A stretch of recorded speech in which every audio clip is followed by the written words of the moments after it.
Obhospodujeme 2000 hektárov poľnohospodárskej pôdy, z toho 700 hektárov ornej pôdy a 1300 hektárov trvalých trávnych porastov. Na ornej pôde venujeme výrobe obilových, ostatné využijeme na výrobu krmy pre živočíšnu výrobu. Máme dosť rozsiahlu živočíšnu výrobu. V rámci živočíšnej výroby chováme sivý stepný dobytok. Jedni z najväčších chovateľov sme v rámci Slovenskej republiky, vyše 100 kusov. Donesli sme základné stádo z Maďarska. Sivý stepný dobytok je polodivá forma dobytka, ktorá nepotrebuje takú väčšiu starostlivosť. Telatka sa takmer narodia sami, do neskorého jesena až do novembra môžu byť zvonku na pastve. Od jary, skorého jary, keď sa sneh roztopí, už dobytok môže zase ísť na pastvu. Čiže relatívne je tam veľmi krátke zimné krmné obdobie, kde je vlastne najviac nákladov na chov hovädzieho dobytka. V rámci hovädzieho dobytka ešte chováme slovensko-strakatý dobytok a máme rôzne druhy, vyše 30 druhov zvierat. Mangalice chováme všetky 3 druhy, máme červené, sivé a lastovičie brucho. Teraz sme kúpili pár manga duroku, to je nový druh, ktorá je krížená mangalica so skancami duroku.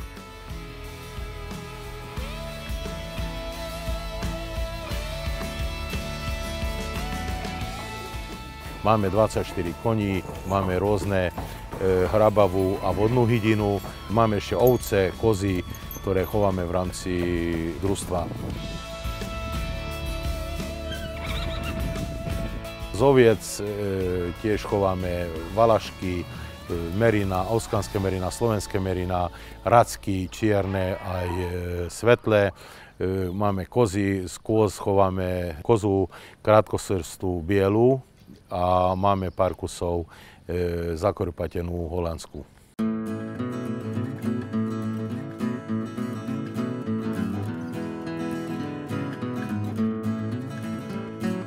Teraz je už 4. ročník Dní otvorených dverí. Organizujeme to kvôli tomu, aby sme vlastne ľudí dostali bližšie k poľnohospodárstvu, aby sme dostali chuť mladým ľuďom, aby videli, že vlastne čo sa nachádza na hospodárskom dvore, ako prebiehajú určité druhy práce a v rámci tohoto Dňa otvorených dverí chceme, aby sa dostali bližšie ku poľnohospodárstvu. Náš kraj bol vždy poľnohospodársky a naši predkovia žili z poľnohospodárstva. Mindenkinek nagyon jó és kellemes szórakozást kívánok.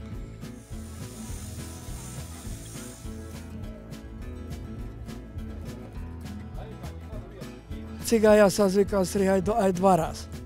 A valaška, to tí 2 raz sa strihajú ročne. Treba dávať pozor na žily, to je pod bruchom väčšinou, a na ovečky, cicky, že by neodrezal, to je hlavné na tom. Tiež živý zviera a cíti.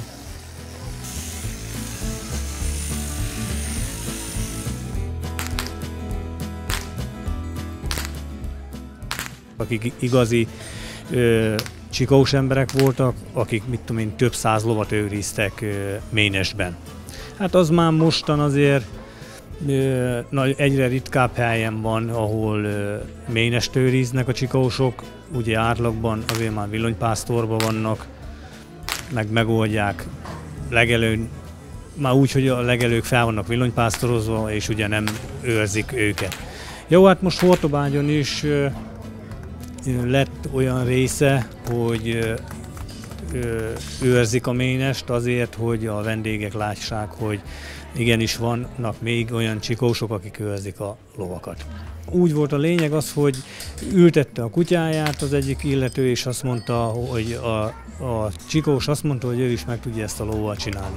Na és ugye ebből jött az, hogy tanították a lovat feküdni, ülni, és ezt is mindet végül szabadidőben szoktunk vele foglalkozgatni, hogy na minél több mindent tudjon a ló. Átlagban azért a lónak az ülés, amit nehezebben lehet megtanítani. Hát hogy mondjam, egy nyugodtabb vérmérsékletű ló azért sokkal könnyebben megtanulja, mint egy izgágább, idegesebb ló. Félvérlovakból vannak jó csikós hátosok, meg mondom Nónius ló, mink azt használunk Nónius lovat.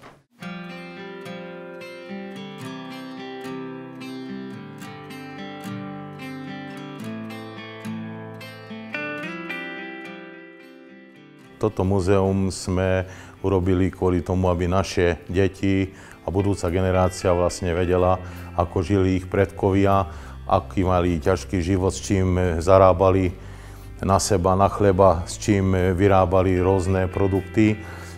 Je tu viac ako 300 až 400 exponátov. Napríklad jeden takých zvláštnych exponátov je tu stroj na spletanie povrazov alebo na spletanie lana, ktoré má cirka 150 rokov. Vnúka sa nachádzajú ešte ručne vydlabané ozubené kolesá, ktoré do dneska ešte fungujú.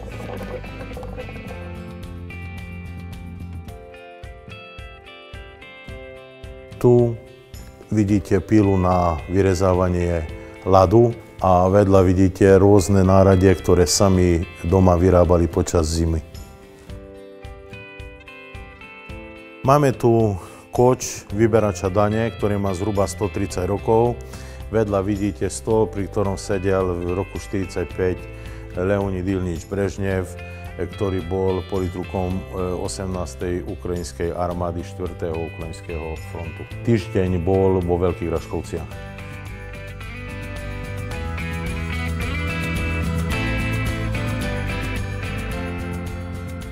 Je tu veľa exponátov z poľnohospodárskej prvovýroby, takisto ako zo života našich predkov na dedine. A keď tu prídete, tak veľa vecí si môžete hádať, že vlastne čomu to slúžilo.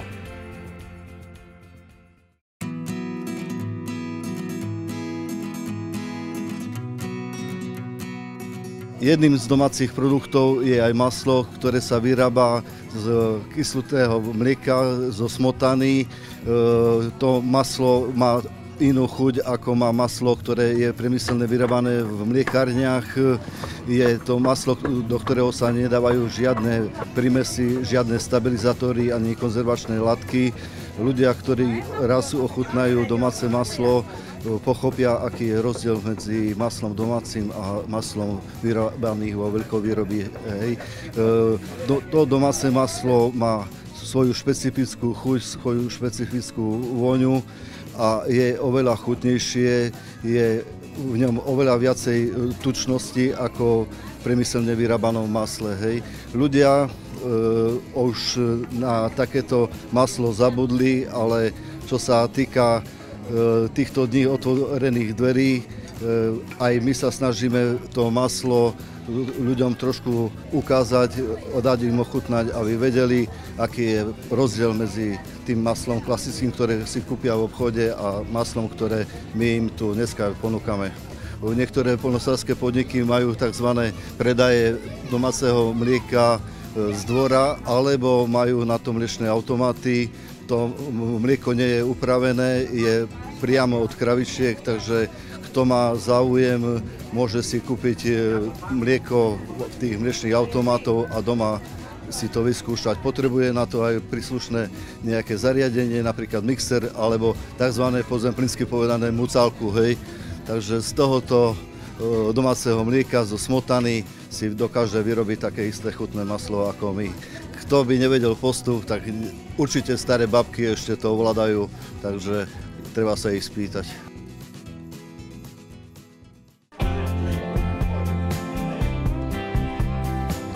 Koň, ten musí byť pokutý, ktorému sa opotrebovanie kopyta je väčšie ako nárast toho kopyta, hej?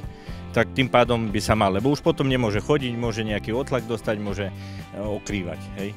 Športové kone kvôli tomu, lebo skáču na parkúre, majú veľký záťaž na nich, hej, na tie kopytá.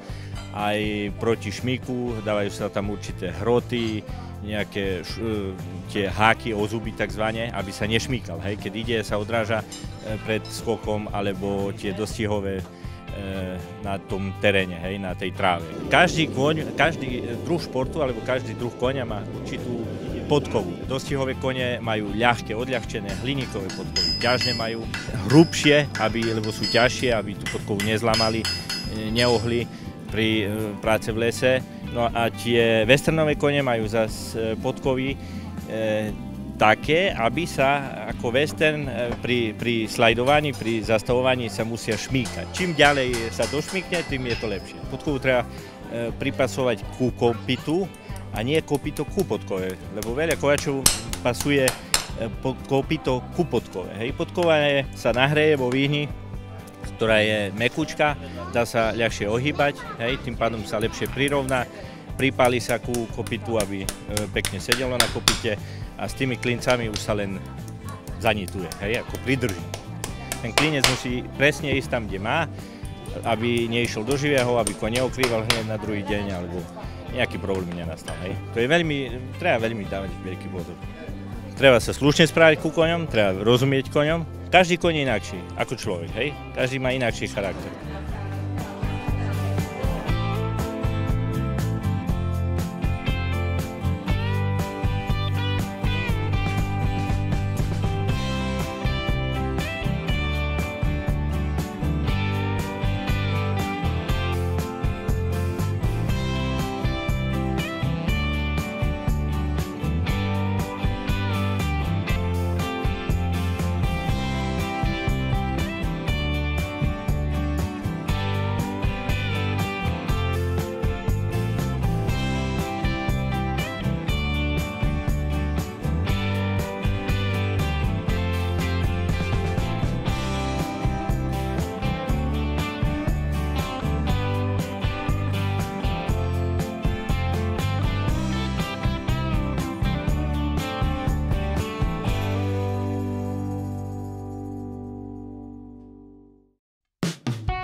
Vyhodnocuje sa nie množstvo, nie kusy, ale na kilogramy, kto koľko chytil rýb. Väčšinou sú tu kapre nasadené, sú tu aj pleskáče a je tu jeden sunec veľký, ktorého sa ešte nikomu nepodarilo chytiť. Dúfam, že sa niekomu dneska podarí. Súťažiacich dohromady je 20 a je to súťaž na jednu udicu s voľným spôsobom. Každý môže použiť svoju techniku, ako môže, ako chce. Dnes som nachytal 5 kg rýb, 3 kapre. Musím pozorovať, že kde mám nahadzovať. Musím na to mať aj trpezlivosť. Chytal som na kukuricu, bolo trošku teplo, ale som vydržal.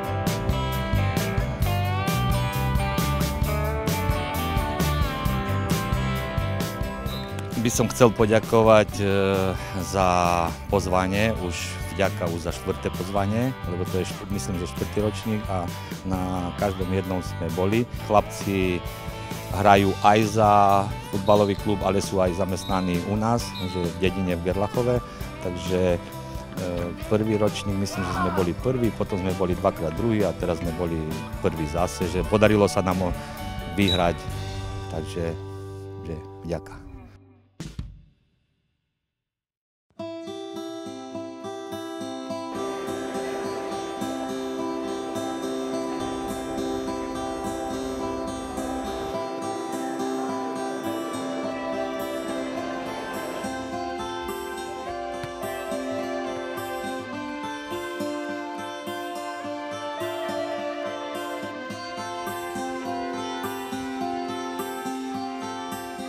Štvrtý ročník Dní otvorených dverí dopadol, ja si myslím, že celkom dobre.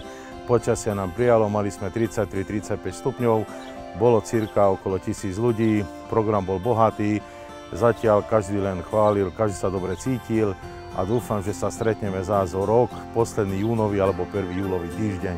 Každého srdečne pozývam. Samozrejme, náš hospodársky dvor je otvorený 360 dní v roku. takže hoci kedy sa môžete prísť pozrieť na naše zvieratá, na naše pracovné postupy.